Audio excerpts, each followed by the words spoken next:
और दिलीप भाई कुछ सुनाई तो ये हिसाब में जो मौसम चल रहा बा एक हिसाब से कुछ सुनाई।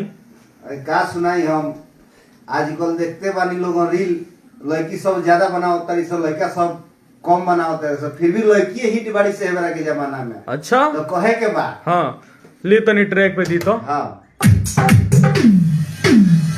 दिल सुनो गोरी सारा रील बजाते